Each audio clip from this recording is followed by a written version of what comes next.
pas peur. Hein? C'est juste pour te montrer où est la chaise.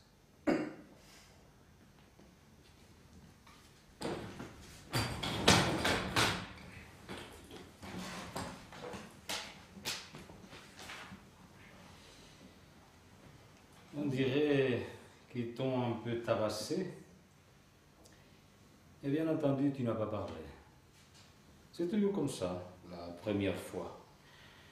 Moi non plus, je ne parlerai pas tout de suite. Après tout, c'est pas si difficile de supporter quelques coups.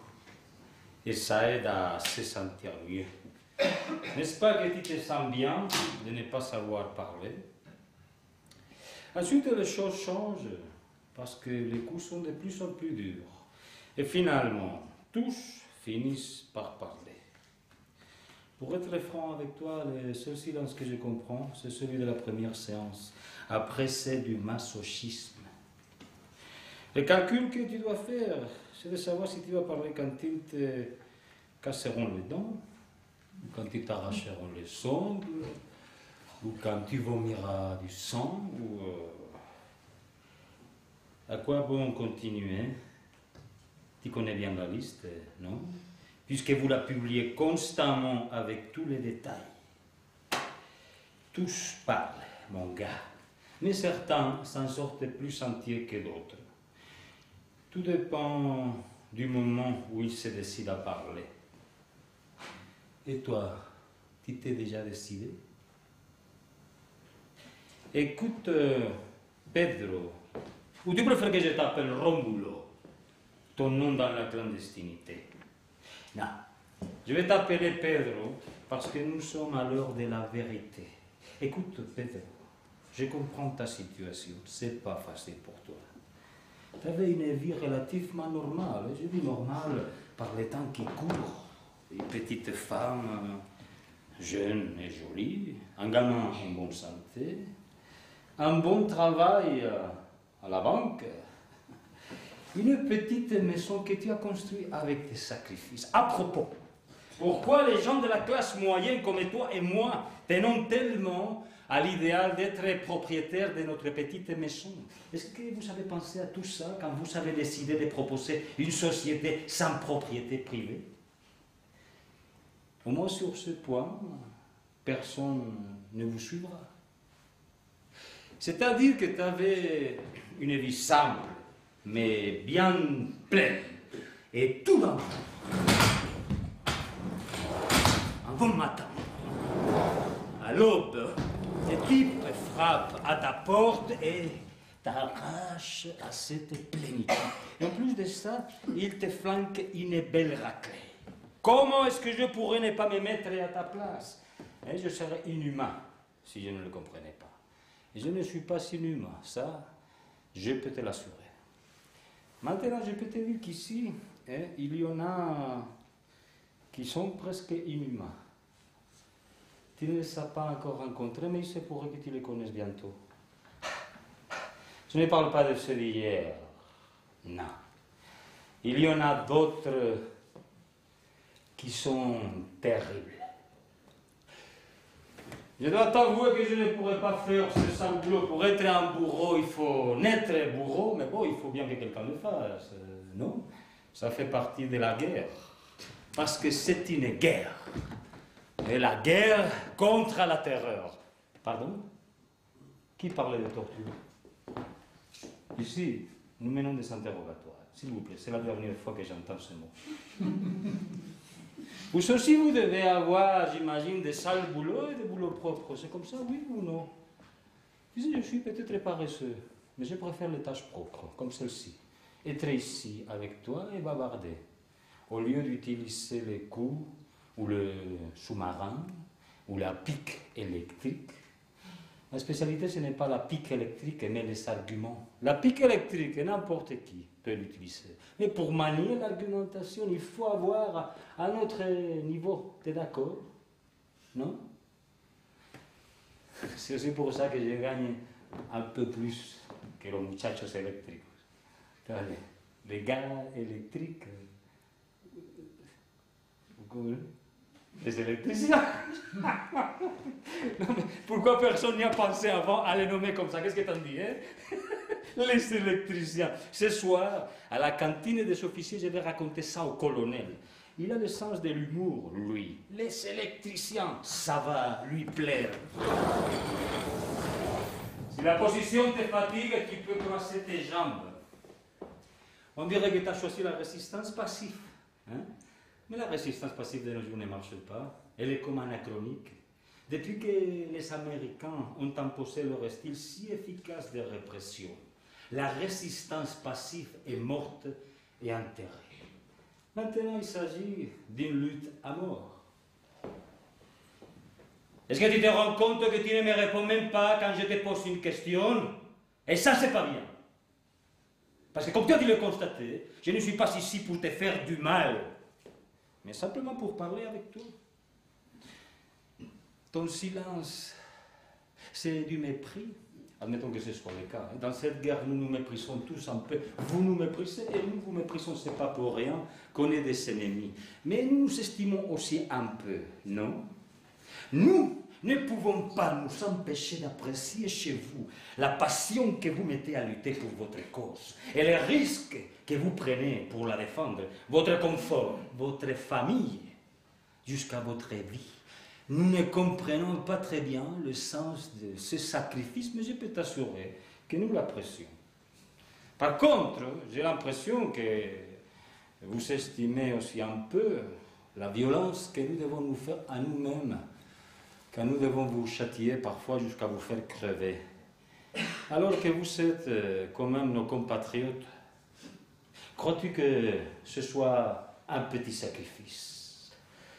Nous aussi, nous aimerions être chez nous bien tranquilles, en train de lire un bon polar ou regarder la télévision. Au lieu de ça, nous devons rester ici à faire des heures supplémentaires pour faire souffrir les gens, ou comme c'est mon cas, pour parler avec ces mêmes personnes entre deux séances de souffrance. Mon tempo, c'est l'intermezzo, tu comprends? Est-ce que tu aimes la musique? L'opéra. Je sais que tu ne me répondras pas pour l'instant. Mais ce que je voulais te dire, ce que je me dis, que vous aussi, vous devez apprécier, je ne sais pas si consciemment ou inconsciemment, la passion que nous mettons de notre côté à faire notre travail. Est-ce que je me trompe? Dis-moi un peu, je n'ai pas besoin de t'expliquer à toi les règles du jeu. Tu les connais parfaitement. Et je crois même que vous suivez des cours pour faire face à des situations comme celle que tu vis en ce moment. Tu n'ignores pas que parmi nous, il y a les méchants, des vraies bêtes, ceux-là, qui sont capables de démolir un prisonnier. Et que l'on trouve aussi les gentils, ceux qui récupèrent le prisonnier quand il revient à bout de force et qui le font plier peu à peu. Tu sais tout ça, n'est-ce pas? Alors, tu as bien compris que je suis le bon? Donc, d'une manière ou d'une autre, tu devrais en profiter. Je suis le seul à pouvoir obtenir pour toi un petit répit dans ce qui t'attend. Hein? Raccourcir tes séances, améliorer ta gamelle, 1 ou 2 cigarettes. Au moins, tu sais que pendant que tu es là avec moi, tu n'as pas à garder tous tes muscles et tes nerfs en tension, ni faire des calculs pour savoir quand et où va tomber le prochain coup. On est d'accord? Non? Alors, je ne crois pas que ce soit une bonne idée de t'enfermer dans un silence absurde. En parlant, les gens peuvent se comprendre. Je te dis ceci pour que tu comprennes bien la situation. Et pour que tu ne dépasses pas tes droits, si tu ne tiens pas à ce que je dépasse mes obligations. Car je n'ai pas l'intention de te toucher, mais je veux que tu saches que je ne suis pas prêt à jouer le rôle du crétin en te tenant des discours, et toi là, muet comme une carpe. En plus, je ne veux pas que tu imagines l'impossible de la part du bon, surtout si le bon connaît quelques détails de ton parcours. Pedro, alias Rómulo, Mais pour t'empêcher de te torturer toi-même, en plus de ce que nous allons te torturer, je tiens à te dire que tu n'as aucune raison de parler de Thomas, ni de Cassandra, ni d'Alfonso. L'histoire de ces trois, on la connaît de A à Z. Il ne nous manque ni un point, ni une virgule, ni une parenthèse. Pourquoi veux-tu qu'on te casse la gueule pour te demander des choses qu'on sait et qu'on a même vérifiées? Ce serait du sadisme. Et nous ne sommes pas des sadiques, mais des pragmatiques. Par contre, nous connaissons peu de choses sur Gabriel, Rosario, Magdalena et Fermín. Pour certains, on ignore même leur vrai nom ou leur domicile. Je te ferai remarquer que la marge que tu as pour nous aider est assez grande. Mais bien entendu, et parce que nous savons que tu es l'homme clé pour compléter ces 4 fiches, nous sommes prêts, pas moi personnellement, mais nous, en tant qu'institution, à te casser non seulement la gueule, mais le foie, les poumons, et même la petite auréole de sang que tu essaies de porter, mais qui est trop grande pour toi. Comme tu vois, j'ai une carte sur table. Voilà la situation. Et comme d'une certaine manière, tu m'es sympathique, je te dis les choses bien clairement pour que tu saches à quoi t'en tenir. C'est-à-dire que j'ai de la sympathie pour toi, mais pas de la commisération ni de la pitié.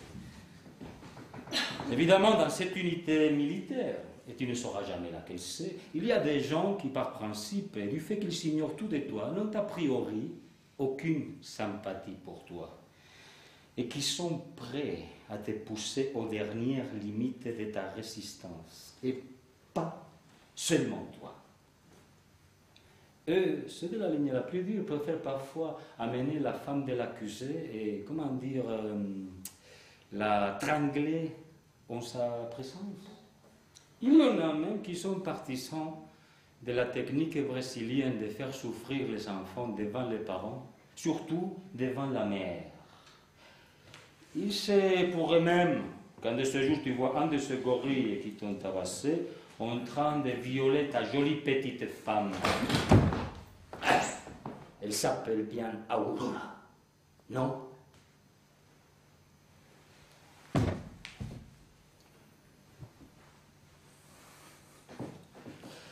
Il est certain que pour l'occasion, ils t'enlèveront la cagoule. Ce sont des gorilles, mais des gorilles raffinés. Vous êtes mariés depuis combien de temps? C'est vrai que ce 22 octobre, tu as célébré 8 ans de mariage? Aurora a aimé la petite broche en or que tu as achetée à la rue Sarandi? Et que dirais-tu si on faisait venir ton petit André et qu'on commençait à le démolir devant toi?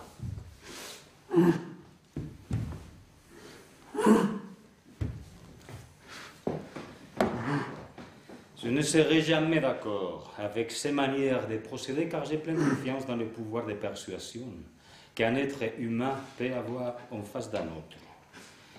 Je vais même plus loin. J'estime que les électriciens utilisent la pique parce qu'ils n'ont pas suffisamment confiance en leur pouvoir de persuasion. En plus, ils considèrent les détenus comme une chose, un objet qu'il faut presser comme un citron avec des techniques mécaniques jusqu'à la dernière goutte. Moi, par contre, je n'oublie jamais que le détenu est un être humain comme moi, qui se trompe, hein, mais un être humain. Lui, hein, par exemple, comme il est là, silencieux et immobile, il pourrait être une chose. Hein? Peut-être même qu'il essaie de se chosifier devant moi. Mais malgré son mutisme et son immobilisme, je sais qu'il n'est pas une chose. Je sais que tu es un être humain qui a des points sensibles. Des points sensibles que les choses n'ont pas, c'est clair. Il vient de penser aux couilles, c'est sûr. Quand on parle des points sensibles, ça ne rate jamais. Les femmes pensent aux nichons et les hommes aux couilles. C'est une nuance qui convient de ne pas s'oublier. C'est ce qui disait l'expert en torture de la CIA, le pauvre Mitrione. Et il en connaissait un rayon. Precise pain on the precise place to get the right effect. Douleur précise à l'endroit précis pour obtenir l'effet voulu. Il est clair que du point de vue de tes respectables convictions, c'est dur d'envisager de lâcher des informations. C'est pas agréable d'être appelé traître. Mais ici, il y a un élément que tu ignores peut-être. Un traitement que nous gardons uniquement pour les gens qui nous sont sympathiques comme toi.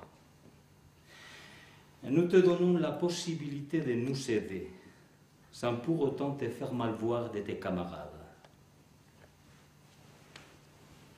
Qu'est-ce que t'en dis?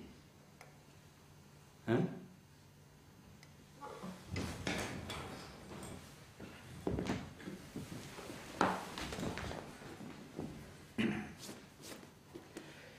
Veux-tu que je t'explique?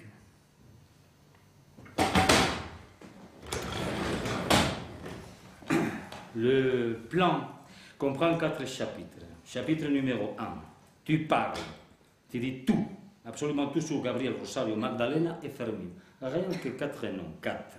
Est-ce que tu te rends compte? Une broutille. Chapitre numéro 2, nous faisons quelques démarches en relation avec les informations que spontanément, tu comprends, tu nous donnes. Comme ça, on vérifie si effectivement tu collabores ou si tu te fous de nous. Je ne te conseille pas la deuxième option. Alors, si tu collabores, nous n'allons pas te libérer tout de suite, et ça pour ton bien. Et pour que tes camarades ne te soupçonnent pas. Pas mal, hein? 3.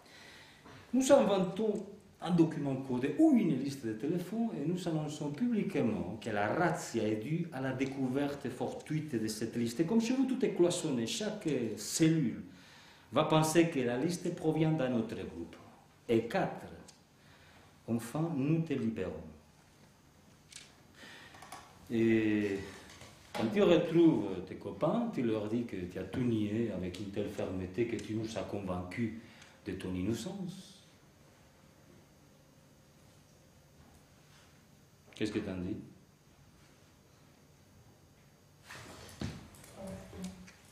Tu pourras retourner auprès d'Aurora et de ton fils. Bien sûr, au début, tu auras quelques remords. Mais avec une petite femme comme la tienne, le remords disparaît au lit. Bon, voilà. Maintenant, tu vas me répondre. Hein? Jusqu'à présent, j'ai supporté ton silence. Mais pourquoi est-ce que je te trouve si sympathique? Résumons donc, face à cette proposition. Es-tu d'accord de nous donner les informations que nous te demandons? Tu vas parler.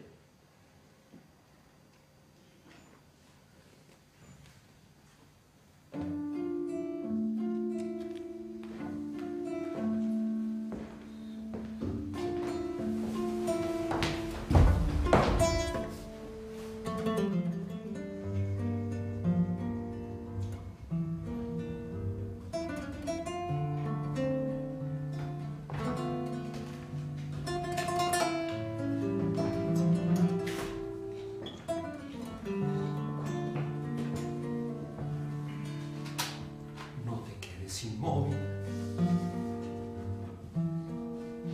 al borde del camino, no congeles el júbilo, no quieras con desgano, no te salves ahora, ni nunca.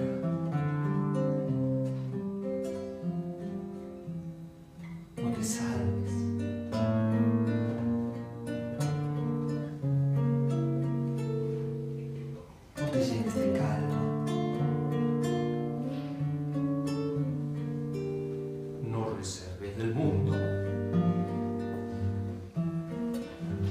un rincón tranquilo.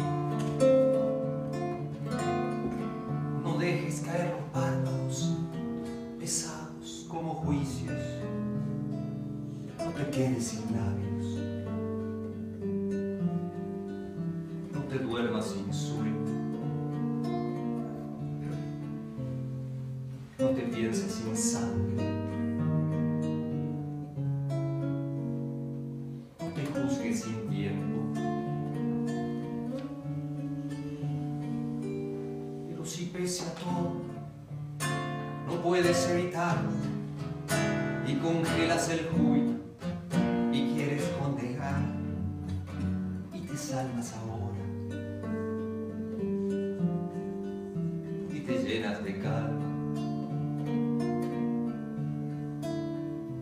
y reservas del mundo solo un rincón tranquilo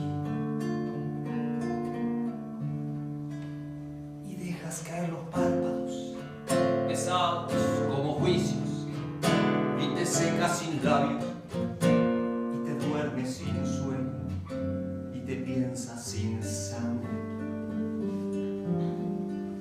y te juzgas sin tiempo y te quedas inmóvil al borde del camino y te salvas entonces. No te quedes conmigo.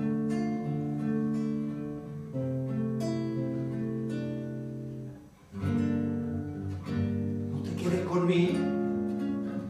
No te quedes conmigo. No te quedes conmigo. No te quedes conmigo. No te quedes conmigo. No te quedes conmigo. No te quedes conmigo.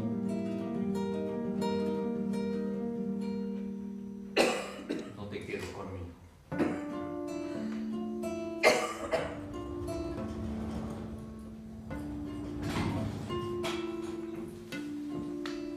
T'as vu? Le crescendo a commencé. Tu ne pourras pas dire que je ne t'avais pas prévenu. Regarde un peu. Des brutes. Je t'ai laissé du temps pour réfléchir. Est-ce que tu as réfléchi? Bon, je te préviens, on ne va pas y passer 6 mois. Hein? Je ne crois pas que ton corps tienne encore longtemps. Je ne parle pas de mes questions, bien entendu, mais des électriciens. À propos des électriciens, le colonel a bien ri avec ma trouvaille.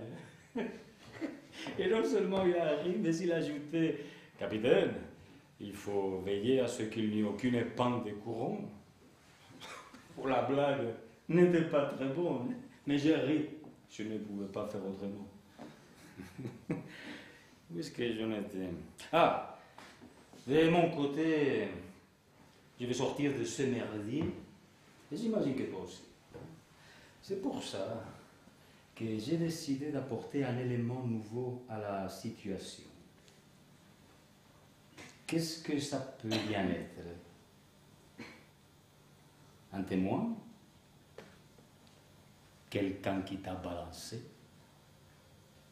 Non, l'élément nouveau, ça va être tes yeux. Je veux que tu vois et que je puisse voir comment tu vois. Bon. Enchanté. C'est bien de se regarder en face, non?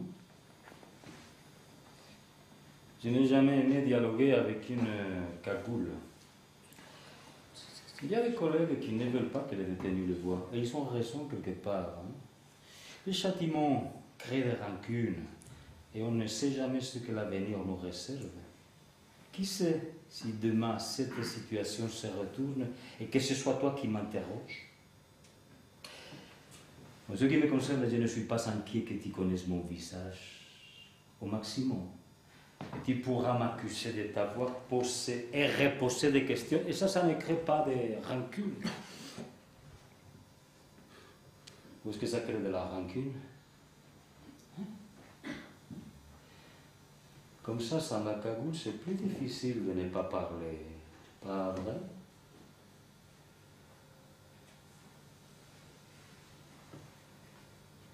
Oui. Vaya. Première monosyllabe. Toute une concession, bravo. Hein? Je veux vous préciser que le fait que vous ne participiez pas directement à mes tortures ne garantit pas que je ne vous haïsse pas. Ni même que je vous haïsse moi. C'est bien. J'aime jouer honnêtement. Non. Non. Non. Vous n'aimez pas. Mais ça n'a pas d'importance. Je dois vous dire aussi qu'avec la cagoule, je n'ai pas desserré les dents parce que il y a un minimum de dignité que je ne suis pas disposé à perdre. Et la cagoule est indigne. Je dois vous préciser que le fait que vous ne participiez pas directement à mes tortures ne garantit pas que je ne vous haïsse pas. À propos de haine, pourquoi tu en as parlé? Pourquoi je n'ai parlé? Oui. Je peux comprendre que tu en ressentes, mais je ne peux pas comprendre que tu mets les balances comme ça en pleine figure. Ici, je suis celui qui est au-dessus, et toi celui qui est en-dessous. Ou tu l'as oublié? Non, je n'ai pas oublié. Et la haine, appelle la haine. C'est clair. Je te préviens, je ne rentrerai pas dans ce jeu. Je suis chrétien, mais je n'ai pas l'habitude de tendre l'autre joue. Ah, chrétien. Bien entendu. Celui qui tend les joues ici, c'est moi. Et regardez dans quel état elles sont, hein, mes joues, et mon dos, et mes jambes, et mes ongles. Et des bas les couilles. Si vous le dites. Oui, je le dis. Je l'ordonne, et d'autres l'exécutent. Qu'est-ce que tu crois? Mesdames et messieurs, un interrogatoire, et c'est comme quand on fait l'amour. Une règle essentielle, prendre son temps. Savoir se retenir au moment crucial. Maintenir la douleur comme le plaisir à son paroxysme. Surtout ne pas dépasser ce palier, sinon le partenaire te claque entre les doigts. Si tu parviens à le faire parler, c'est l'orgasme. Bon, si vous aimez les femmes, vous devez comprendre. De toute manière, je te conseille de ne pas me provoquer. J'ai un sale caractère, tu sais. Je sais. Il est probable que j'en sache plus sur vos goûts sur moi. Tu parles. Oui, je parle. Dans votre acharnement à me faire dire ce que je sais et ce que je ne sais pas, vous ne vous rendez pas compte que vous vous montrez tel que vous êtes. Et comment je suis? Bof. Il me semble que je te demandé comment je suis. C'est absurde. Vous me mettez en tôle, vous me démolissez et en plus je dois être votre analyste. Ça, non. Après tout, je sais bien comment je suis. Alors je suis d'accord avec votre diagnostic. Si je m'imagine noble et digne. Vous ne pouvez pas vous faire avaler des couleuvres à vous-même, vous ne pouvez pas vous imaginer noble et digne. Tais-toi. Il faudrait savoir, vous voulez que je parle maintenant que je me décide à parler. Que te calles, cogno! D'accord. Après tout, peut-être bien que je ne me considère ni noble ni digne. Mais qui peut bien s'intéresser à ma noblesse et ma dignité? Hein? Qui donc? C'est vous qui devriez être intéressé. Moi, pour ma part... Ah, ça aussi, ça fait partie des instructions. Établir une distance sanitaire avec celui qui t'interroge. C'est vous qui établissez la distance. Comment peut-il y avoir communication, proximité, dialogue entre une victime et son tortionnaire? Je ne t'ai même pas touché. Ah ouais, c'est vrai. Vous êtes le bon. Mais est-ce qu'ici, il y a des bons, des méchants? Vous n'êtes peut-être pas comme la brute qui me fait subir le sous-marin, comme le dégénéré qui m'envoie des décharges électriques, mais c'est le même engrenage, la même machine. Est-ce que vous arrivez vraiment à croire qu'il y a une différence? Et te calles. Cogno.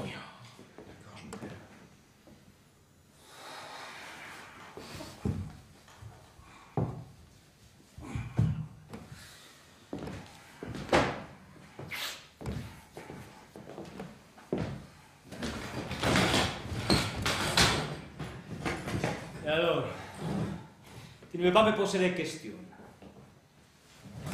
Moi? Poser des questions? Oui, toi. C'est quoi, ça?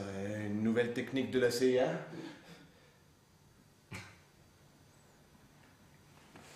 Bon. Ben, je vais vous interroger.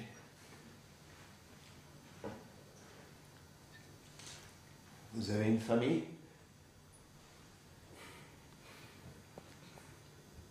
Qu'est-ce que ça peut bien te foutre? Ah, moi, rien du tout.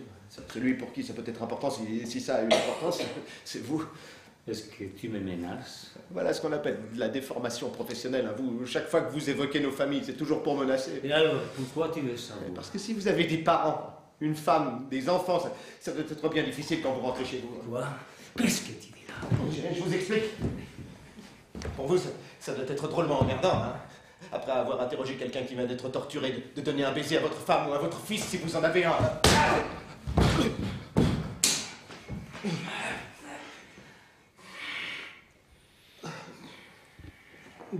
Heureusement que vous êtes le bon. Il y a une limite à tout. Vous allez vous détruire, capitaine. N'oubliez pas que le bon ne peut pas donner des coups à un homme attaché. De toute manière, vous ne pouvez pas vous comparer avec vos collègues de la nuit. Ils font ça infiniment mieux. Et c'est logique, hein. Eux, ils utilisent l'électricité et vous utilisez la force animale. Ça suffit, merde! Est-ce que vous allez vous faire gronder quand ils verront que vous avez perdu votre calme? Vous avez violé les normes, capitaine. Vaya, que me cago en Dieu. Vous n'avez pas aimé le coup de la famille, hein? D'abord, ça veut dire que vous en avez une. Et ensuite, que vous n'êtes pas totalement insensible. Alors, tu vas parler? Et je vous parle? Non?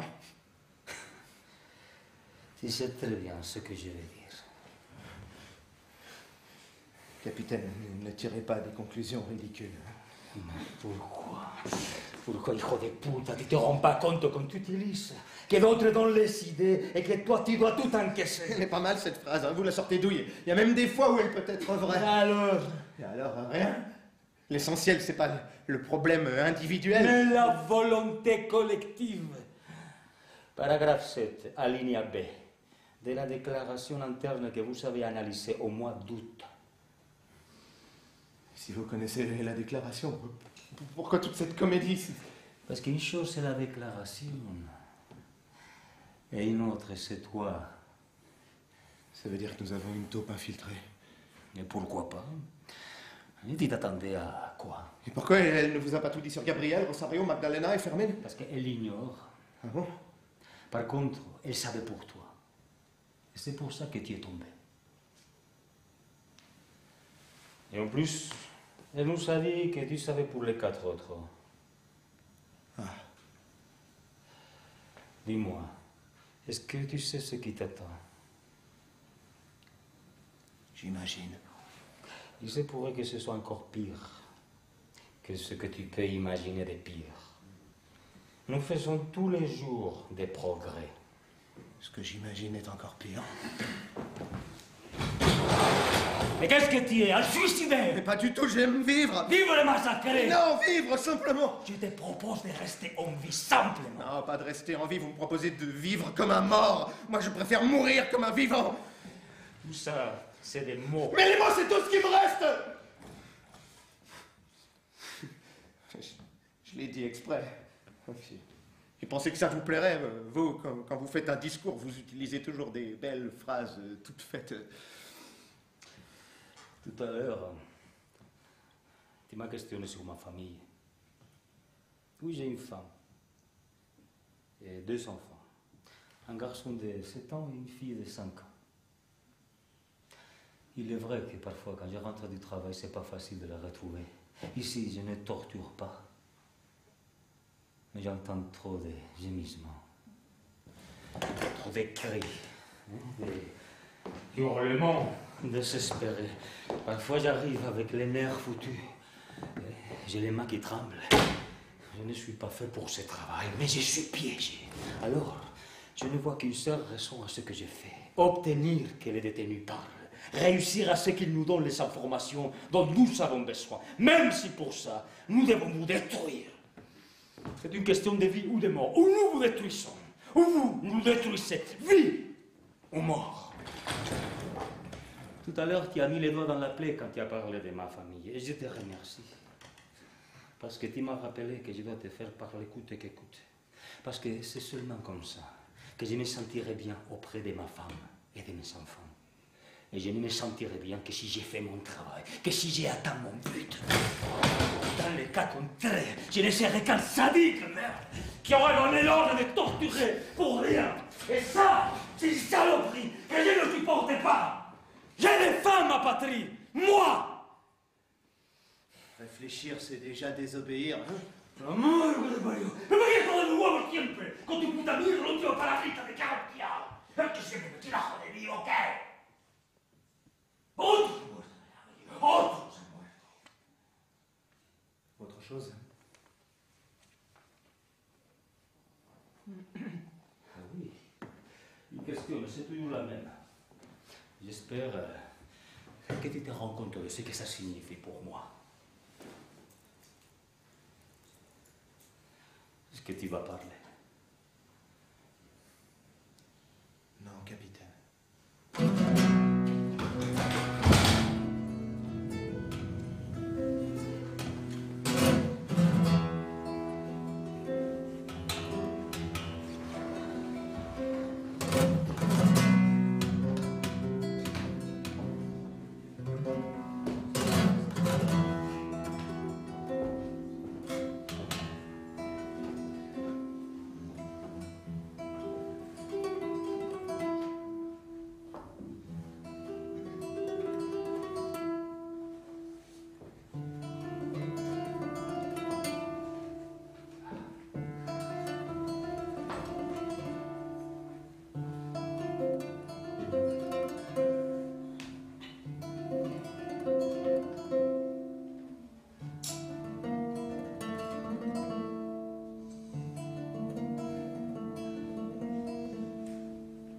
Soñamos juntos despertamos, el tiempo hace o deshace, mientras tanto no le importan tus sueños ni mi sueño. Somos torpes o demasiado cautos.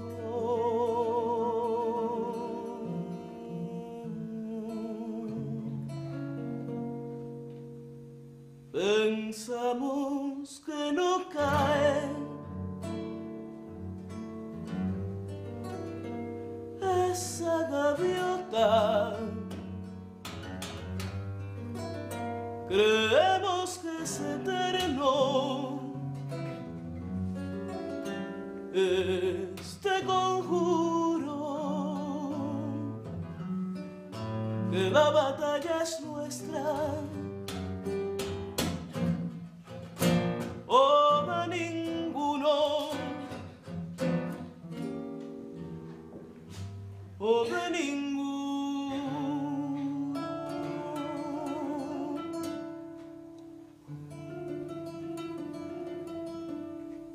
Juntos vivimos, sucumbimos juntos, pero esa destrucción es una broma. Un detalle, una ráfaga, un vestigio, un abrirse y cerrarse, el paraíso.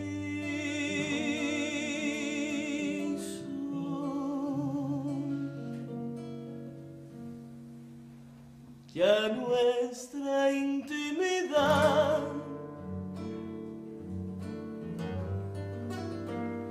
es tan inmensa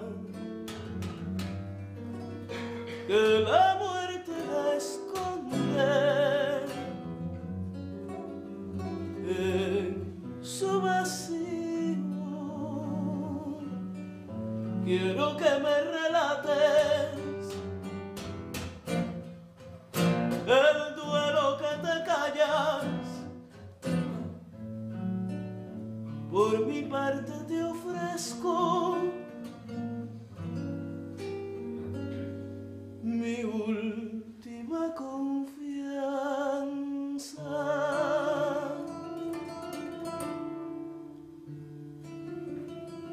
Estás sola, estoy solo. Soñamos juntos, Pero a veces puede la soledad. juntos despertamos. Ser una llama.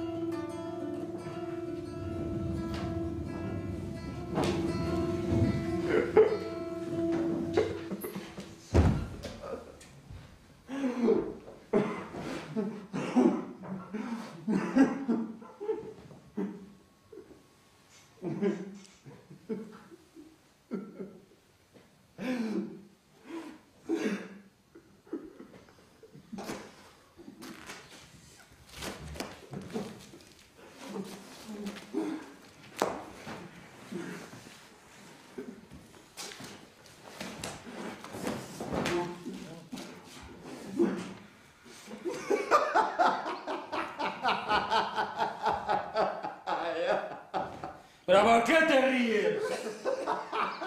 ¿Eh?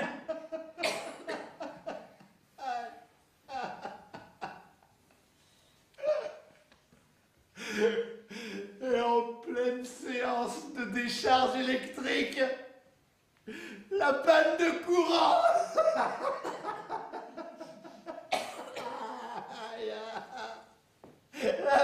La même panne qu'avait prévu votre maudit colonel.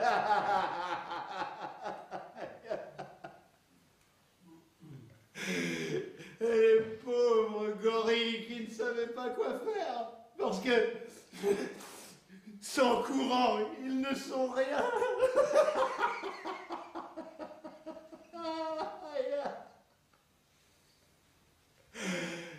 Et il y avait cette fille avec la pique électrique dans le vagin.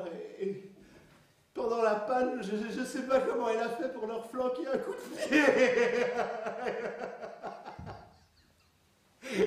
Alors la brute a allumé une allumette.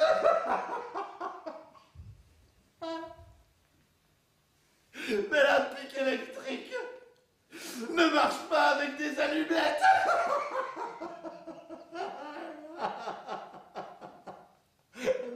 Ne marche pas avec des allumettes.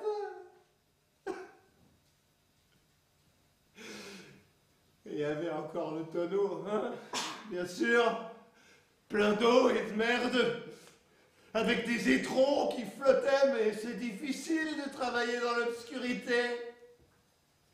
Le bassin ne marche pas à l'électricité, bien sûr, mais parfois on y met aussi du courant. Dans le noir, on ne peut pas voir quand le type est à bout.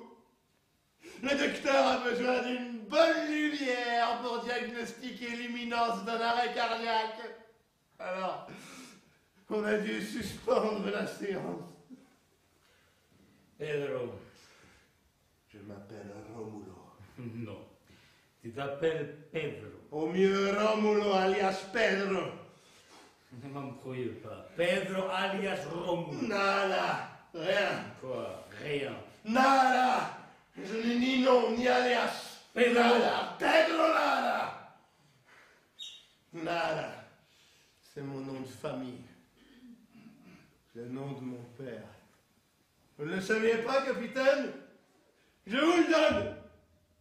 À cet instant même. Vous n'appelez pas votre secrétaire et il s'agit d'une déclaration importante. Vous avez peut-être enclenché l'enregistreur. Pedro Nada!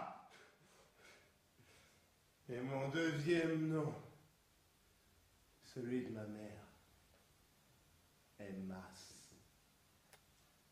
Donc en entier, Pedro nada más, rien de plus.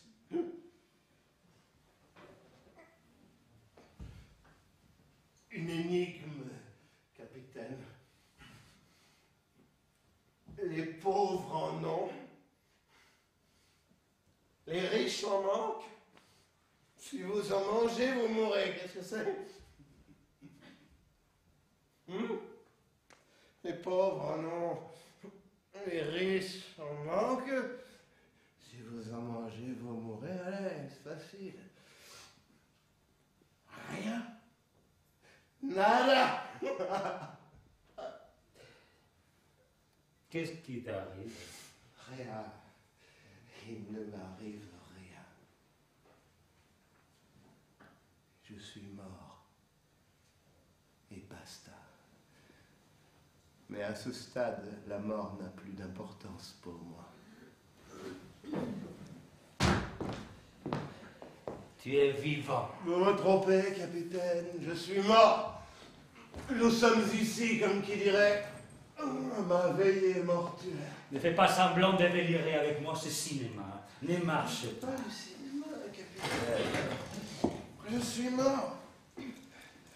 Vous n'imaginez pas la tranquillité que j'ai ressentie quand j'ai su que j'étais mort. Pour ça que maintenant, peu m'importe qu'on m'applique des décharges électriques ou qu'on me plonge dans la merde. Tout ça n'a plus d'importance parce que je suis mort. Et ça donne une grande sérénité, une grande joie même. Vous voyez pas que je suis content? Tu es le premier mort qui bavarde comme un perroquet. Très bien, capitaine, excellent. Vous avez remarqué la contradiction? Vous vous exercez à la dialectique, on dirait. Je suis mort, mais je parle comme un perroquet. Bravo, capitaine. Qui aurait pu imaginer que vous arriveriez à une si brillante conclusion? Bravissimo. Je demande que dans l'enregistrement apparaisse ma volonté d'applaudir. Pas mes applaudissements, bien entendu, car je suis ligoté.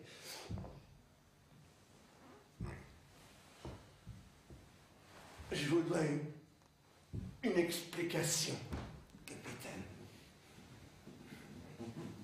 Je veux dire, techniquement, mort. Mais je fonctionne encore en tant que corps. Donc je pisse et je chie. Je dirais pas que je rote parce que comme ici on me fait crever de faim, j'ai aucune raison d'éructer. Maintenant, je tiens à préciser que je suis techniquement mort. Parce que vous n'obtiendrez pas de moi un seul numéro de téléphone. Pas même le numéro de ma taille de chemise. Que par conséquent, vous continuerez à me taper dessus. Encore et encore. Et ce petit corps fragile, ne supportera plus grand-chose. Et puisque vous continuerez à taper, ben c'est pour ça que je suis mort. Techniquement mort. Vous avez compris, capitaine? Vous n'imaginez pas ma tranquillité quand je m'en suis rendu compte. Tout a changé. Par exemple, je ressentais de la haine envers vous. Et je vous l'ai dit. Mais maintenant que je suis mort, vous me faites de la peine. Je sens, pour la première fois, que j'ai pris sur vous un avantage considérable. Bref, incommensurable. Ne sois pas si sûr. Comment savoir jusqu'où tu vas résister? On ne peut pas savoir avant d'y arriver. Je reconnais que c'était là une grande crainte. Quand j'étais vivant, jusqu'où je pourrais encore résister? Parce que quand on est vivant, On veut continuer à vivre, hein? Et ça, c'est toujours une dangereuse tentation. Mais la tentation disparaît si on sait qu'on est mort. Et la douleur? La douleur.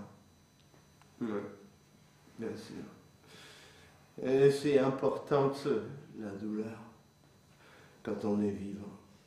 Mais elle signifie si peu quand on est mort. T'es pas mort, nom de Dieu. Mais t'étais peut-être fou. Je vous fais cette concession, capitaine. Fou, mais mort. Pedro! Pedro de la mort! Viens ta mère que toi, ton nom, ton père et ta mère. Non, Pedro, tu dois parler. Je ne veux pas qu'on te fasse crever. Mais on m'a déjà fait crever, capitaine. Votre élan de bonté est arrivé trop tard, je regrette profondément. J'ai plus de foi, probablement plus de couilles. Dans le doute, j'ai préféré ne pas vérifier.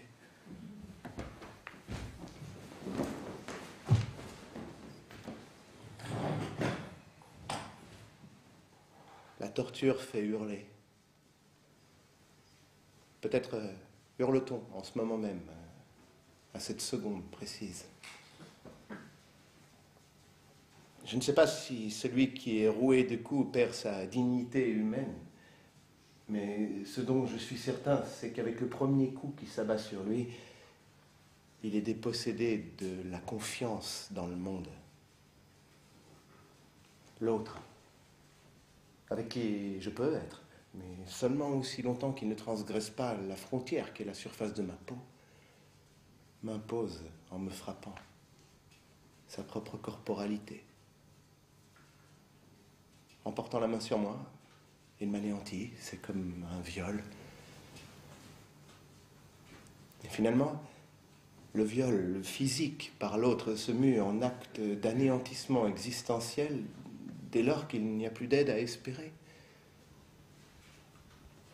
L'espoir, la certitude de recevoir de l'aide font en effet partie des expériences fondamentales de l'homme. Je viens tout de suite, dit la mère à l'enfant. Je vous prescris un médicament, dit le médecin. Même sur le champ de bataille, il y a des ambulances de la Croix-Rouge qui viennent à l'aide des blessés dans presque toutes les situations de la vie. La blessure physique va de pair avec l'attente d'une aide extérieure. Mais avec la première violence contre laquelle il n'y a pas moyen de se défendre et que ne vient parer aucune main secourable, c'est une partie de notre vie qui s'éteint pour ne plus jamais se rallumer.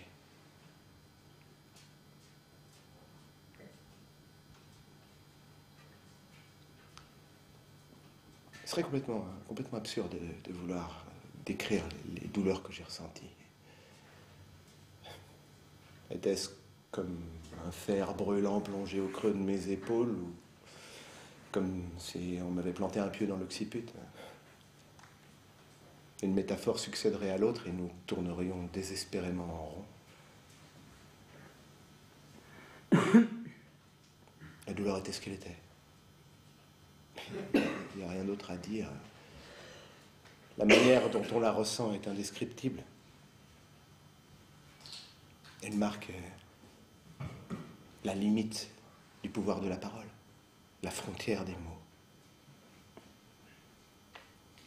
Celui qui voudrait faire comprendre à autrui sa souffrance en serait réduit à la lui infliger et à s'échanger lui-même en tortionnaire.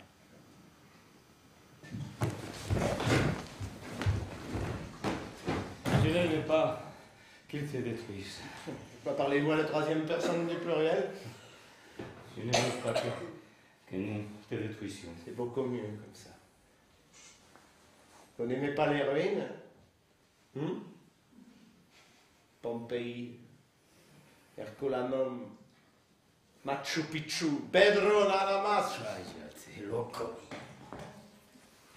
Ceux qui se taisent, ce sont les vivants. Vous vous souvenez, capitaine, comme je me taisais quand j'étais vivant? Mais nous, les morts, nous pouvons parler. Avec un petit bout de langue, la gorge écrasée, 4 dents, avec ce petit rien que vous nous laissez, nous, les morts, nous pouvons parler.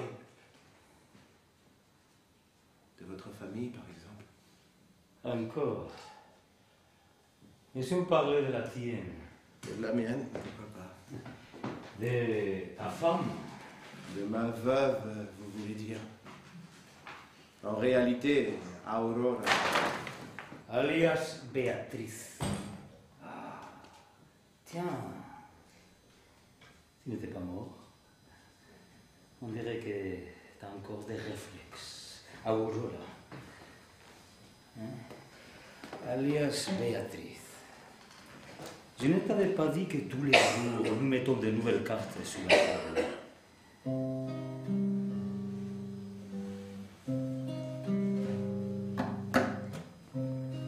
Quand j'étais môme, je rêvais de la mer. Maintenant que j'ai 12 ans, je préfère la regarder. Nicolas dit que ce n'est pas la mer. Nicolas, Alias Esteban. dit que c'est un fleuve. Mais près d'un fleuve, on voit toujours l'autre rive. Et en plus, ils ne sont pas salés. Celui-ci est salé. Alors, moi, je l'appelle mer. Je l'appelle mer. Mer. Et quand je dis mer, j'enfonce mes pieds dans le sable.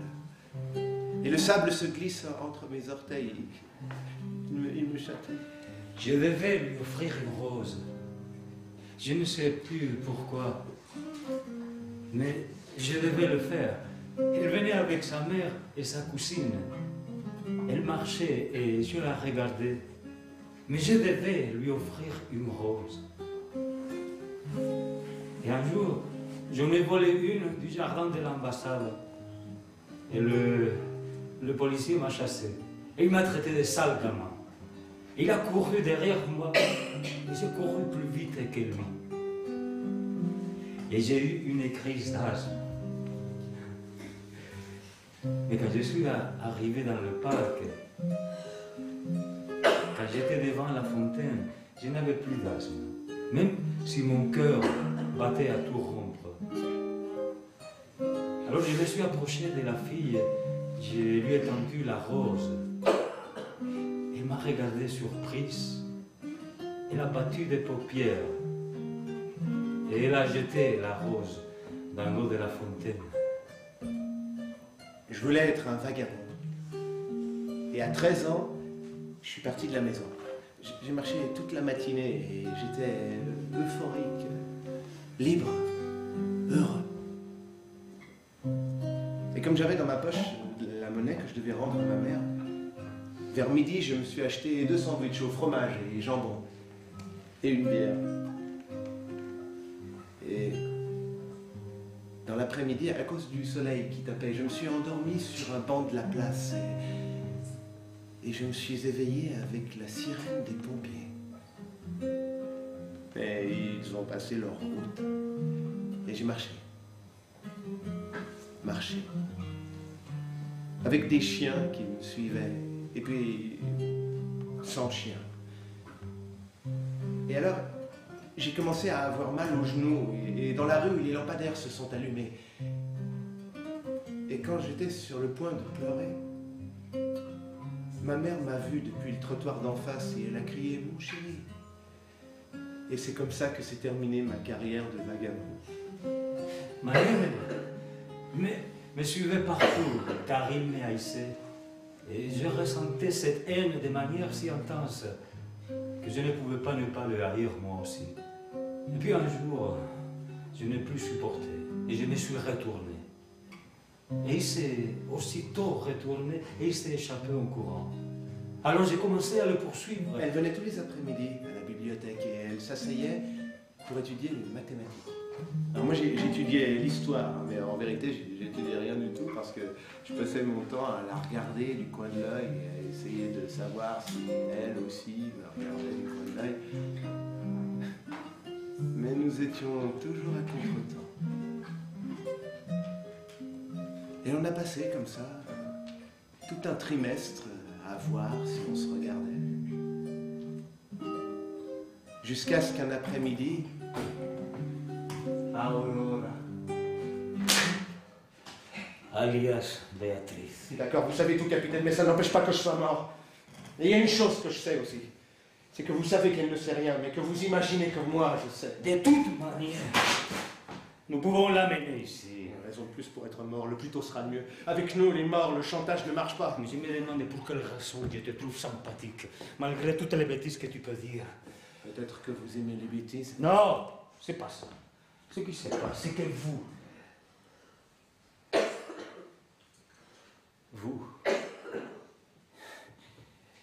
mais pourquoi tout d'un coup, comme ça, j'ai arrêté de vous tutoyer? Tout d'un coup, j'ai senti que je devais vous choyer. Ça ne m'était jamais arrivé. T'en fais pas. Pour compenser, moi, je vais te tutoyer. D'accord. Ça me semblait juste. On peut démarrer? Oui? C'est toi qui commences. Non, commencez vous. Bien. Avant de quitter ce monde, j'aimerais tirer au clair quelque chose qui, pour moi, reste un mystère. Quoi? Comment un homme qui n'est pas fou, qui n'est pas une bête, peut se transformer en un tortionnaire? Je ne suis pas un tortionnaire. Ah non? Non. Je vous l'ai déjà expliqué. Mais ton explication ne m'intéresse pas, toi, tu sais ce que tu es. Alors, raconte-moi comment tout est arrivé. Traumatisme d'enfance? Conviction profonde? Entraînement par la CIA? Non. Je suis anticommuniste. Oui, j'imagine bien. Mais ça ne suffit pas comme explication. Il y a dans le monde des millions d'anticommunistes qui ne sont pas des tortionnaires. Par exemple, le pape. Tous n'arrivent pas à se réaliser. D'accord. Tous ne se réalisent pas. Et toi? Pourquoi y es-tu arrivé? C'est une longue histoire. Aucun traumatisme d'enfance. Tout ce qui est mauvais dans la vie n'est pas dû à des traumatismes d'enfance. Mais c'est plutôt de petits changements successifs. Aucune conviction profonde. Mais plutôt une petite tentation. Et puis une autre tentation économique ou idéologique, peu importe. Mais toujours petit à petit, petit à petit. C'est vrai que la dernière impulsion, je l'ai reçue à Fort Gulick, avec la CIA. Là, on m'a pris dans ma chair où se trouvent les points sensibles du corps. Mais auparavant, on m'a appris à torturer des chiens et des chats. Avant, il y a toujours un avant. C'est quelque chose de progressif, ne croyez pas que tout d'un coup, comme par magie, un brave type devient un monstre insensible. Mais pourquoi est-ce que je vous raconte tout ça? Les premières tortures sont horribles. J'en vomissais presque toujours. Mais le matin où on ne vomit plus, là on est perdu. Parce que 4 ou 5 jours plus tard, vous commencez à jouir. Vous n'allez pas me croire. Enfin, pas, je te crois. Non, vous n'allez pas me croire. Mais une nuit où nous étions en train d'utiliser la pique électrique sur une jeune fille, pas trop belle, en train de lui enfoncer la pique, et vous n'allez pas me croire. Elle se tordait. Elle s'agitait, elle s'agitait. Et alors? Vous n'allez pas me croire. Mais subitement, je me suis aperçu que j'avais une érection. Dans ces circonstances, vous ne trouvez pas ça horrible? Si, je trouve. Le pire, c'est que le lendemain, couché avec ma femme, je ne pouvais pas. J'ai commencé à m'énerver, je n'arrivais pas. Mais à la fin, t'as réussi, pas vrai? Ouais. Mais j'ai seulement réussi à fonctionner avec ma femme en me souvenant de la jeune fille qui se tordait sous la pique électrique. Comment on appelle ça? Il doit bien avoir un nom scientifique. Non, importe peu.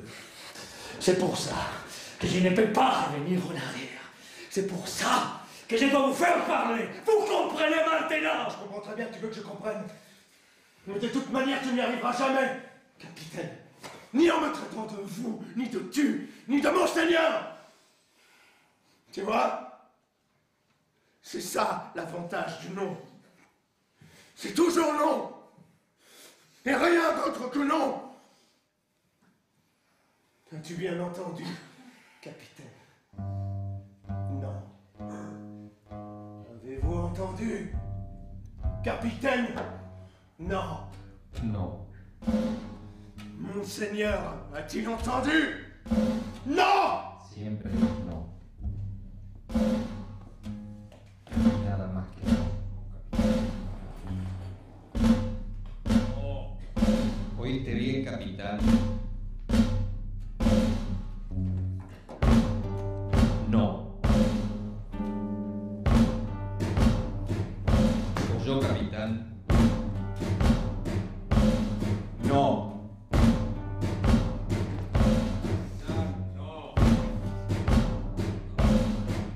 ¿Habéis oído? No. Esa es la ventaja que tiene el no.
Bienvenidos a una emisión más de su programa, La Hora de la Verdad.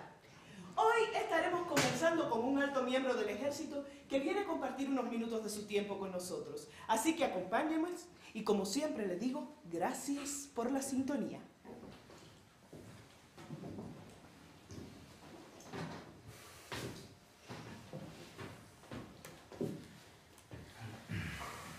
Est-ce que vous vous rappelez des visages de vos victimes? Non. Aucun. Les voix seulement. Parfois la nuit, j'entends encore des cris. Et je les entends comme je les entendais 20 ans plus tôt. Et souvent, je ne peux pas me rendormir. Mais pourquoi votre mémoire est-elle exclusivement auditive? Ma mémoire auditive, je ne sais pas, c'est vrai. C'est vrai que dans mes rêves, les prisonniers ont tous le même visage, comme un masque. Vous affirmez que tous participaient aux interrogatoires. Ce n'est pas pour minimiser votre responsabilité? Non. Pas du tout. Il y a eu un seul cas de refus, c'était un sous-officier. Il ne voulait pas en fait, il disait mais oui, mais non. Mais... Il créait un malaise car le doute était notre pire ennemi. On ne pouvait pas se permettre de douter. Alors on l'a muté pour des raisons de service. Donc, on n'obligeait pas à torturer. Mais vous, par exemple... Une petite précision, mademoiselle. C'était des interrogatoires. Mais vous êtes pourtant resté. Vous avez même gradé, non? Oui. Vous auriez pu quitter le service et rentrer chez vous?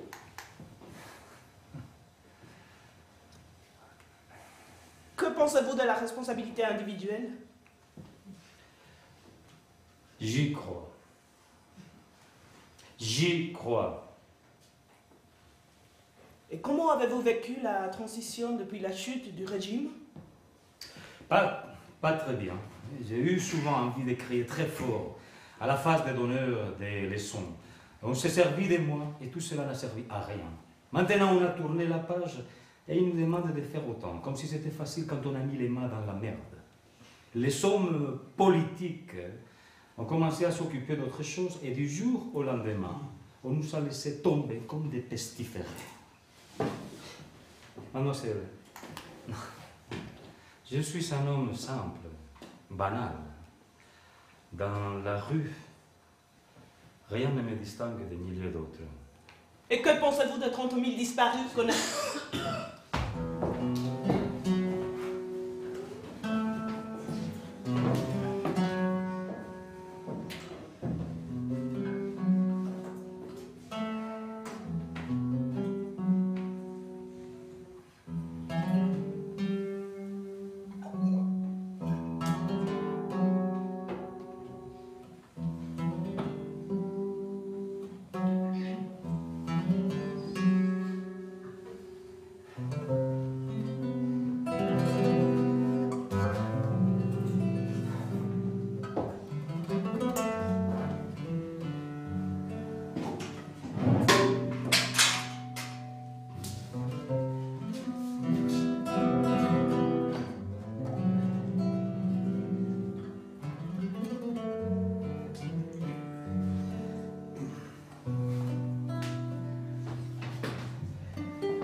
Pedro, nous avons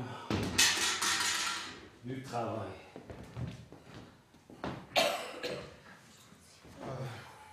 Ça va? Vous me reconnaissez? Malheureusement, oui. Alors, c'est toi, capitaine. Ah oui. Mais qu'est-ce qu'ils vous ont mis cette fois? Heureusement que j'étais déjà mort. Vous vous êtes comporté en héros. Si vous parliez maintenant, qui pourra vous le reprocher? Capitaine. Quoi? Tu ne parles jamais tout seul. Peut-être parfois. Moi, je parle tout seul. Et alors? Je parle tout seul parce que ça fait 4 mois que je suis au secret. Vous parlez avec moi? Ça n'est pas parler. Alors c'est quoi? De la merde. Voilà ce que c'est. Je parle tout seul car j'ai peur d'oublier comment on parle. Mais vous parlez avec moi. Et je ne veux pas dire parler avec l'ennemi, mais parler avec un camarade, avec un frère. Ah, Capitaine, Quoi? tu ne sens pas, parfois, que tu flottes dans l'air? Non. Bien sûr. Tu n'es pas mort.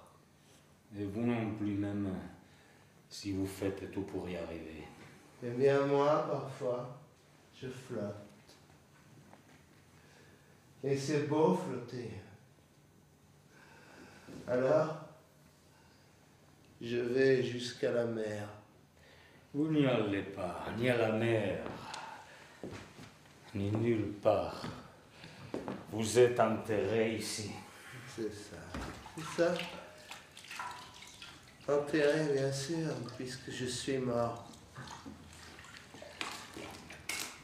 Mais quand je flotte, je vais à la mer.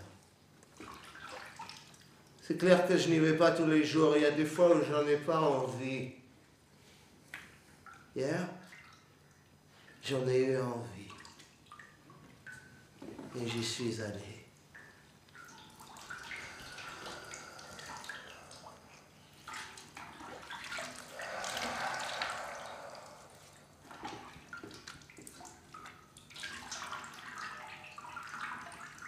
Il y a des années, quand j'allais à la mer, pas en flottant, mais à pied, je voyais toujours des couples d'amoureux. Mais maintenant, ils n'y sont plus. Maintenant, ils se battent contre vous. Maintenant, ils sont en prison, ou cachés, ou en exil. Comment s'appelle ta femme, capitaine? Qu'est-ce que ça peut bien vous faire? Tu vois, je t'ai offert l'opportunité de me le dire gentiment, mais je sais, moi, qu'elle s'appelle Inès. Et ça, vous le sortez d'où? Je t'ai déjà dit que j'en sais plus sur toi que toi sur moi. Inès. T'en fais pas. Je sais aussi qu'elle n'a pas de surnom, sauf lorsque tu l'appelles Béba. Mais ce n'est pas un nom de clandestinité, ça. Où voulez-vous en venir? À ma mort, capitaine, à ma mort. Qu'est-ce que vous gagnez à vous taire, qu'on vous massacre? Oh, que l'on cesse de me massacrer. Ne vous faites pas d'illusions, ils ne vous lâcheront pas. Si je meurs, ils me lâcheront et je meurs. Mais c'est long de mourir ainsi. Pas tellement. Si on aide un peu, si on collabore. Vous êtes prêt à collaborer? Je suis prêt à faire que tu puisses m'aider à mourir. Je suis aussi disposé à faire en sorte qu'Inès t'aime. Ne vous occupez pas de ça. Elle-même. Oui, jusqu'à aujourd'hui. Parce qu'elle ne sait pas exactement en quoi consiste ton travail. Elle l'imagine peut-être. Non, elle n'imagine pas. Si elle l'imaginait, elle t'aurait déjà quitté, elle n'est pas mauvaise. Elle n'est pas mauvaise. Je veux t'aider aussi. Pour que tes enfants ne te haïssent pas. Mes enfants ne me haïssent pas. Pas encore, bien sûr, mais ils te haïront. Ils vont à l'école, n'est-ce pas? Oui, les garçons. Mais la fille suivra. Et leurs petits camarades leur diront à l'un et à l'autre qui tu es. Et à la première bagarre entre gamins, ils sauront tout. Et à partir de cette découverte, ils commenceront à te haïr. Et ils ne te pardonneront jamais. Jamais tu ne les récupéreras. Tu ne sauras jamais si...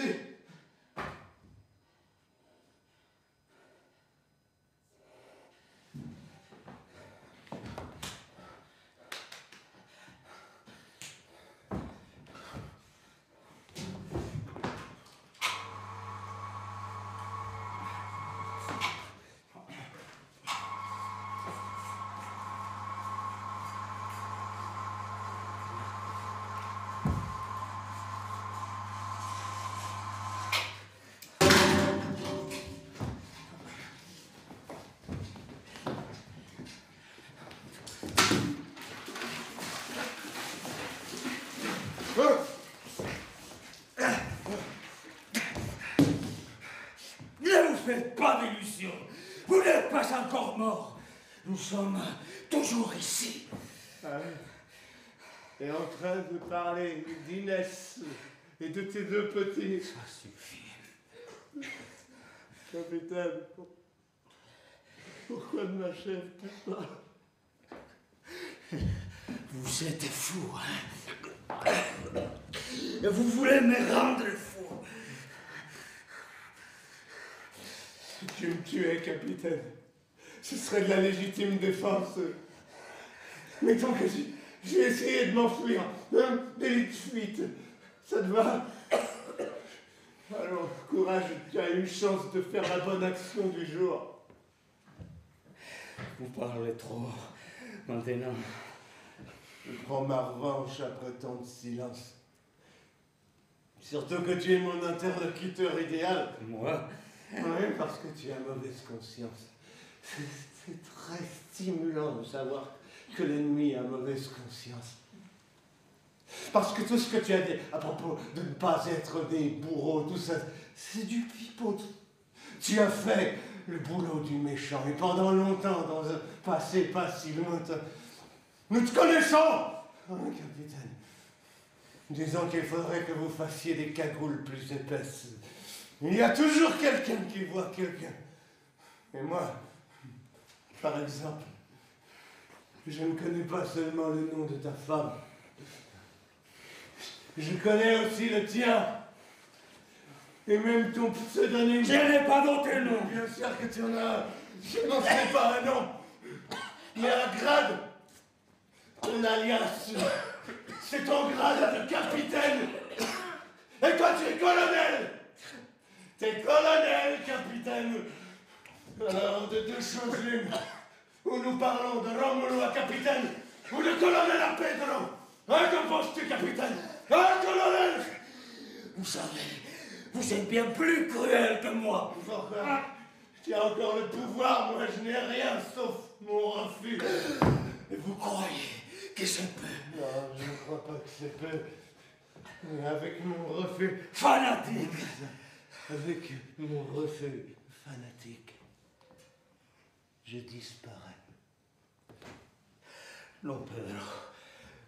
Vous n'êtes pas cruel. Je vous fais mes excuses. Et puisque vous n'êtes pas cruel, vous savez comprendre. J'avais dit que vous voulez m'aider à récupérer l'amour de ma femme et de mes enfants. C'est vrai, capitaine, que tu ne parles jamais tout seul. Je suis là, avec toi maintenant. Mais je vais parler seul. Du même coup, tu apprendras comment on fait pour parler dans ces conditions.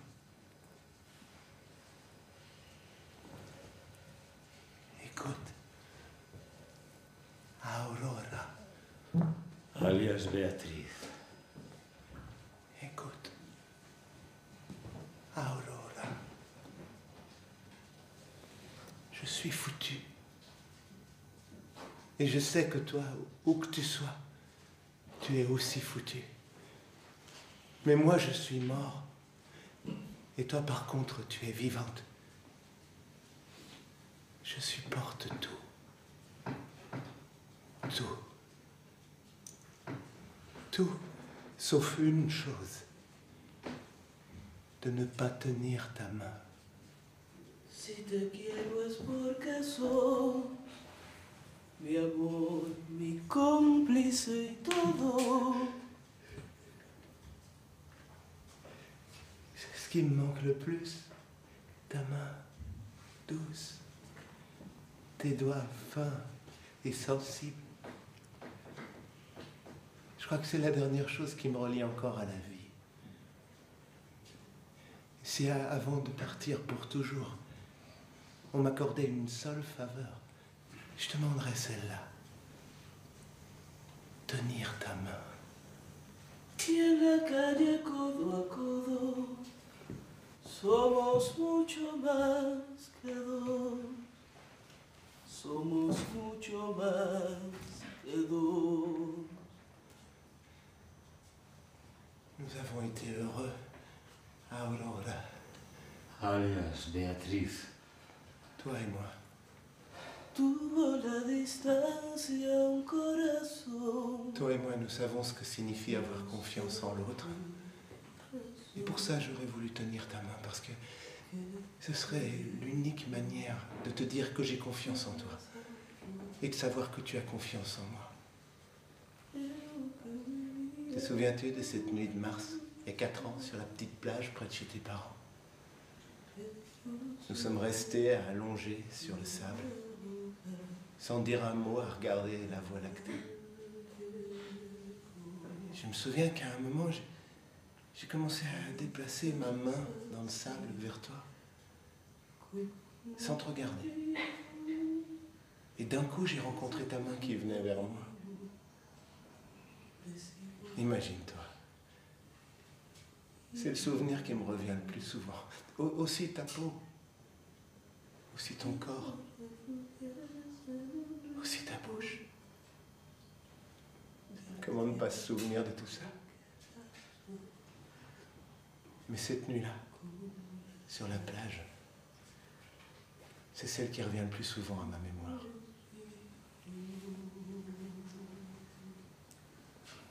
Aurora. Alias Beatriz. À Andrés. Tu lui diras tout. Petit à petit. Ne le blesse pas brutalement avec la nouvelle. Ça marque une enfance. Explique-lui peu à peu. Et depuis le début. Et seulement lorsque tu seras certaine qu'il a bien compris un chapitre, alors seulement là, tu commenceras le suivant. Comme tu fais quand tu lui racontes des histoires. Pas à pas. Sans le blesser. Fais-lui comprendre que tout ceci n'a pas été une rage subite ou un coup de cœur, mais une décision mûrement réfléchie. Explique-lui dans le détail, avec les mots tendres et exacts qui sont tes meilleurs atouts. Dis-lui bien qu'il n'est pas obligé de tout accepter, mais qu'il a l'obligation de le comprendre. Je sais que le priver de son père maintenant, c'est comme une agression que je commets contre lui, mais j'ai confiance en ton pouvoir de persuasion pour le convaincre qu'avec ma mort, à ma manière, j'essaie de le sauver.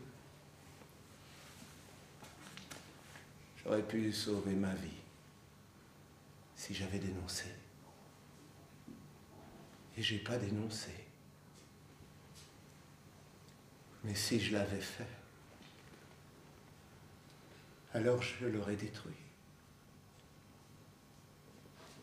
Aujourd'hui, oui, peut-être qu'il aurait été content de revoir son père rentrer à la maison, mais dans 9 ou 10 ans, il se taperait la tête contre les murs.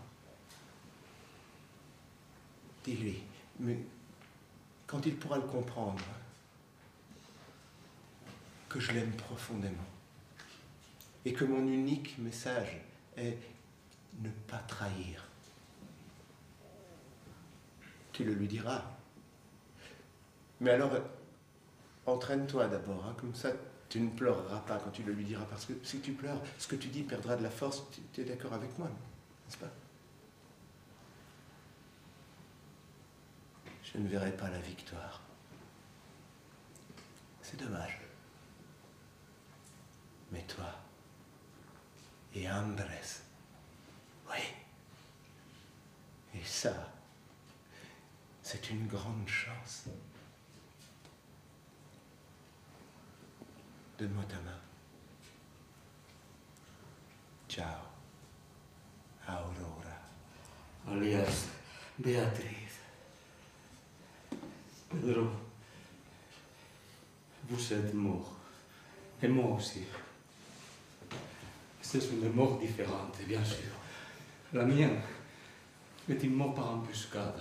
Je suis tombé dans un traquenard et aucun retour n'est possible. Je suis piégé. Si je vous disais que je ne peux pas abandonner tout ça, vous me direz que c'est naturel, parce que ça signifierait abandonner le confort, les deux voitures. C'est pas comme ça. Je laisserai tout ça sans ce cadre mort. Si je ne quitte pas tout, c'est parce que j'ai peur. Ils peuvent faire avec moi la même chose qu'ils font. Que nous fassions avec vous, et vous me direz certainement, tu vois, c'est supportable. Pour vous, oui. C'est supportable, parce que vous avez une idée à laquelle vous tenez, à laquelle vous croyez. Moi, non! Et dans mon impossibilité de me racheter, il me reste une solution. Je sais qu'Inès et les enfants peuvent un jour me haïr s'ils s'apprennent avec tous les détails ce que j'ai fait. Mais si en plus, j'ai fait tout ceci sans rien obtenir, comme c'est le cas avec vous jusqu'à présent, pour moi, il n'y a aucune justification possible. Si vous mourrez sans donner aucune information, pour moi c'est la défaite totale, la honte totale. Par contre, si vous dites quelque chose, il y aura aussi quelque chose pour me justifier. Ma cruauté ne sera alors pas gratuite, puisqu'elle aura atteint son but. C'est tout ce que je vous demande. Je vous en supplie. Il ne s'agit plus de 4 noms et prénoms, mais seulement un. Et vous pouvez choisir entre Gabriel, Rosario, Magdalena ou Fermi. Un seul. Celui qui pour vous représente le moi. Je ne sais pas si vous me comprenez, mais je ne vous demande plus maintenant une information pour sauver le régime, mais pour me sauver moi-même. Je vous demande une médiocre justification pour ne pas passer aux yeux d'Inès et des enfants pour un sadique incapable, mais pour un enquêteur efficace. Dans le cas contraire, je perds tout. Pedro, il nous reste peu de temps, très peu de temps. À vous, et aussi à moi, mais vous partez, moi je reste. Pedro, ceci est la prière d'un homme défait. Je vous en supplie. Vous êtes un être sensible. Vous êtes capable d'aimer les gens, et de souffrir pour les gens, de mourir pour les gens. Pedro, dites à nous. Seulement un nom. Rien qu'un nom. Voilà à quoi sont réduites toutes mes exigences. De toute manière, la victoire est pour vous. Alors j'ai fait ma demande à Romulo. J'ai pris Romulo. Je m'agenouille devant Romulo. Romulo, allez-vous me donner un nom et un prénom, seulement ça? Non, capitaine. Alors, je le demande à Pedro. J'ai pris Pedro. Je m'agenouille devant Pedro. Je ne fais pas appel au nom de guerre, mais à l'homme. À genoux. Je supplie le vrai Pedro. Non, colonel.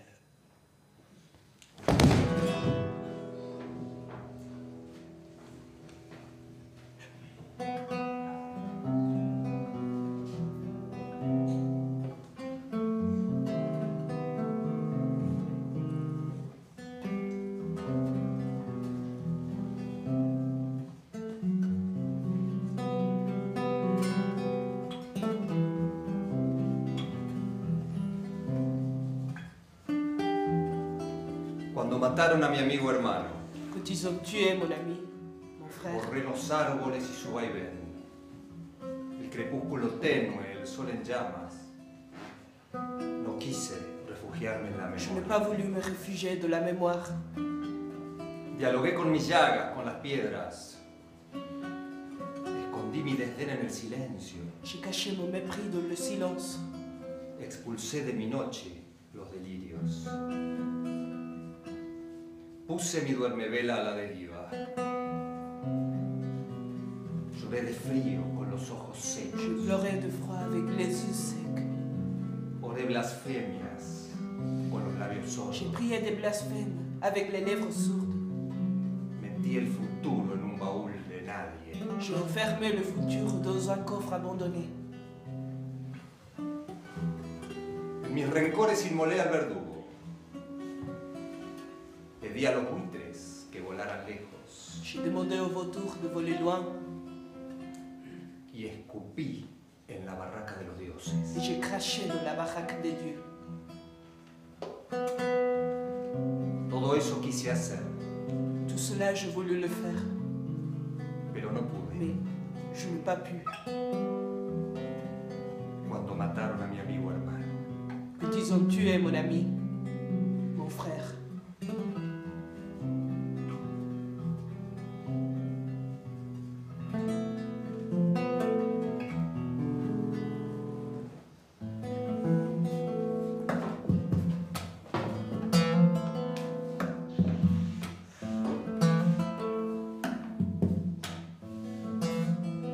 No lo creo todavía, está llegando a mi lado y la noche es un puñado de estrellas y de alegría.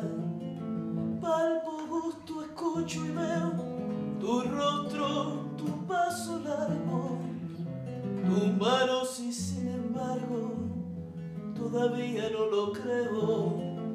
Tu regreso tiene tanto que ver contigo y conmigo, que por cábala lo digo y por la duda lo canto. Nadie nunca te reemplaza y las cosas más triviales se vuelven fundamentales. Porque está llegando a casa. Sin embargo, todavía dudo de esta buena suerte, porque el cielo de tenerte me parece fantasía. Pero venís si es seguro y venís con tu mirada.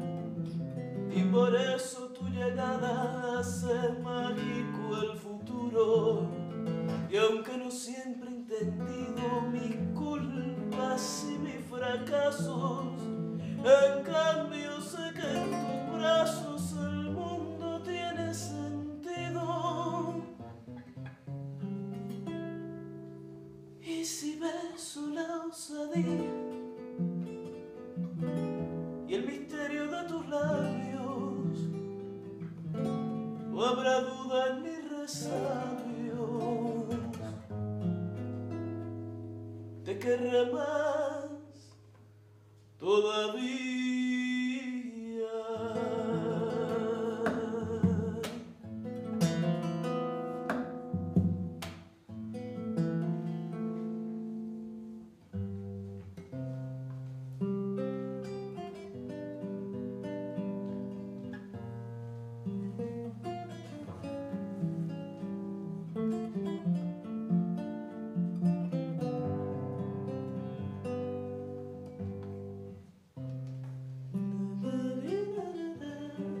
De pronto uno se aleja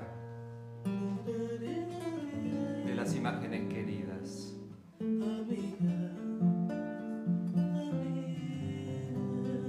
Quedas frágil en el horizonte. Te he dejado pensando en muchas cosas. Pero ojalá pienses un poco en mí.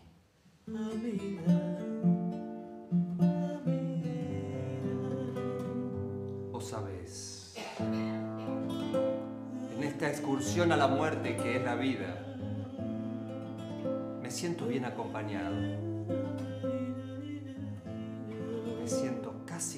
respuestas. Cuando puedo imaginar que allá lejos quizá creas en mi credo antes de dormirte, o te cruces conmigo en los pasillos del sueño.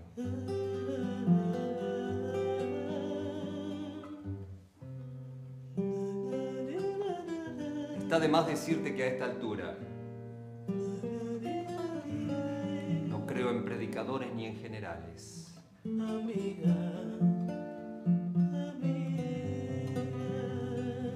en las nalgas de Miss Universo. Ni en el arrepentimiento de los verdugos. Ni en el catecismo del confort. Ni en el flaco perdón de Dios.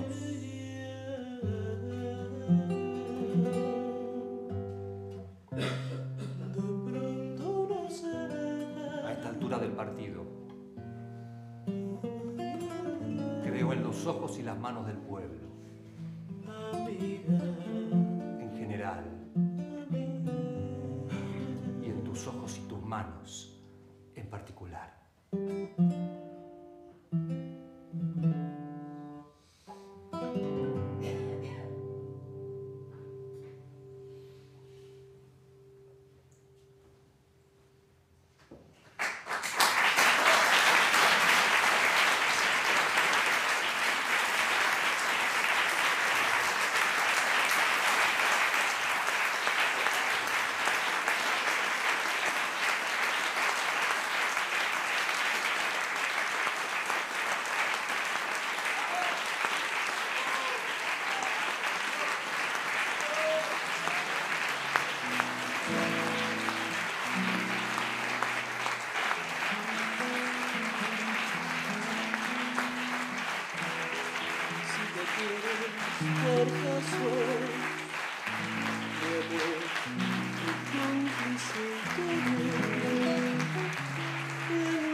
Tus manos son mi caricia, mis acordes cotidianos.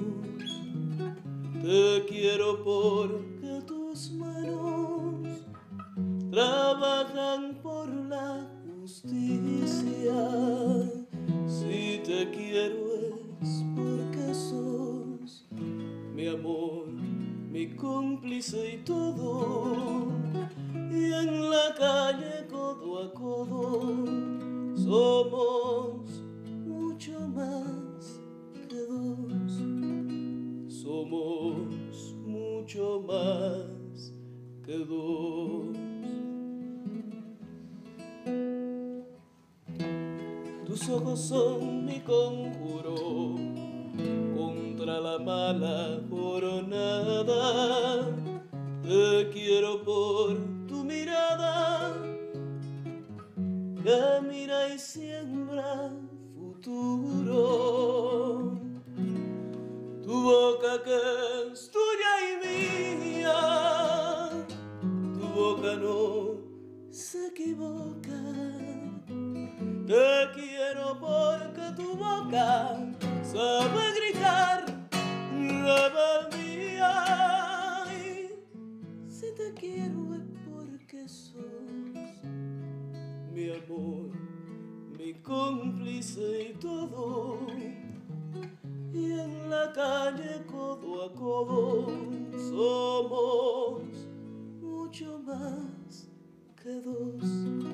Somos mucho más que dos. Y por tu rostro sincero y tu paso vagabundo y tu llanto por el mundo, porque sos pueblo, te quiero. Y porque amor no es aureola aleja y porque somos pareja que sabe que no está sola. Te quiero en mi paraíso, es decir, que en mi país la gente viva feliz, aunque no tenga permiso. Y si te quiero es porque sos mi amor, mi cómplice y todo. Y en la calle codo a codo somos mucho más que dos. Somos mucho más que dos.